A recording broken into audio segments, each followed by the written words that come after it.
Welcome back and thanks for staying tuned. So, in this video, I'll be talking about tertiary sources of history. What are tertiary sources of history? Tertiary sources of history are actually a combination of both the primary source and the secondary source of history. They actually draw information from the both sources, that is the primary and the secondary. And these are the kind of sources that are used in more contemporary times. You could find them in offices, in agencies, and organizations.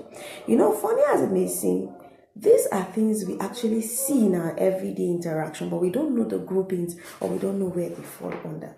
Now, I'm going to tell you about the forms or the types of tertiary sources of history.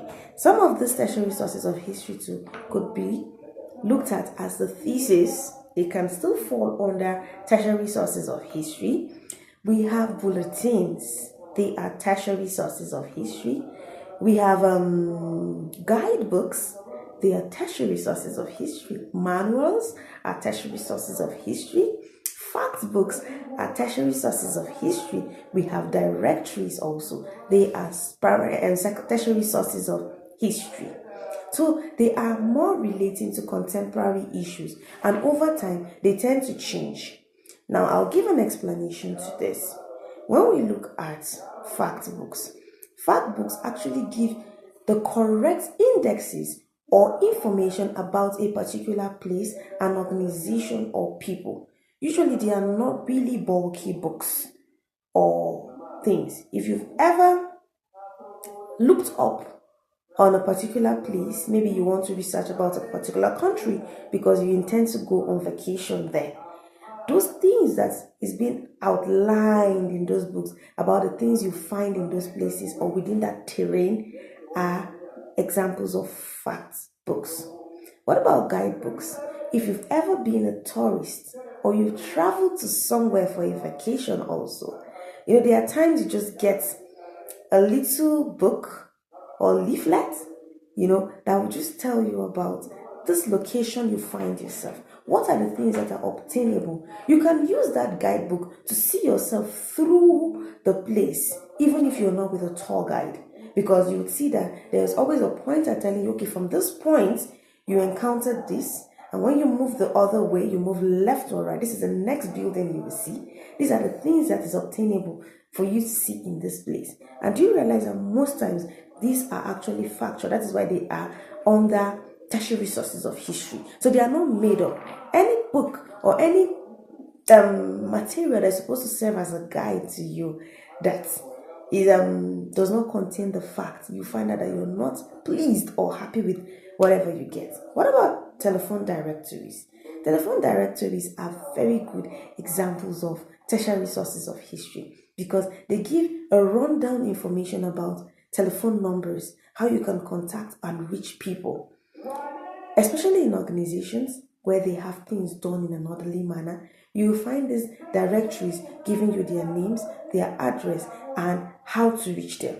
I remember during the time when it was a landline that was used, you'd always call for different locations or maybe towns, and then you ask for telephone number of a particular person within this area or an organization, and you need to be provided to you. Those are directories. What about bulletins? Bulletins are punchline information. They give you precise information about things, maybe within an organization or within. A good example is with church. I know most of our churches in Nigeria here use bulletins. If you look at it, these tertiary sources of history change over time.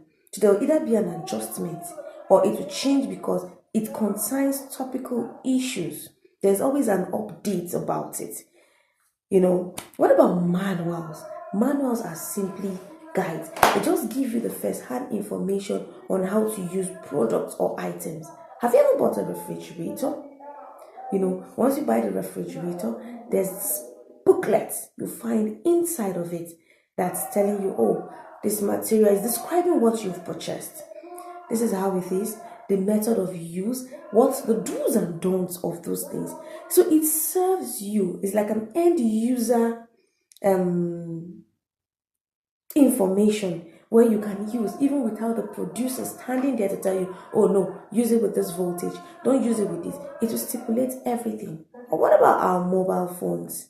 If you look at our mobile phones, when you buy it from the pack, there are manuals, the user manuals or guides that come with it.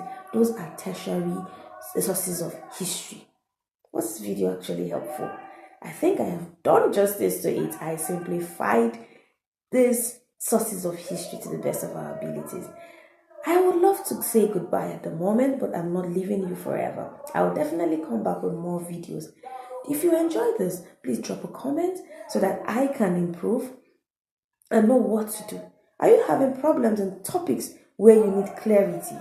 You can always drop that and I would give you answers to that. If you want me to make a video relating a topic, I would be glad to do that. I am here at your service. I still remain your girl, Benny, your virtual teacher. And please don't forget to go without subscribing to my channel. Hit the like button and share. I want to hear comments from you. Do have a great day and stay blessed.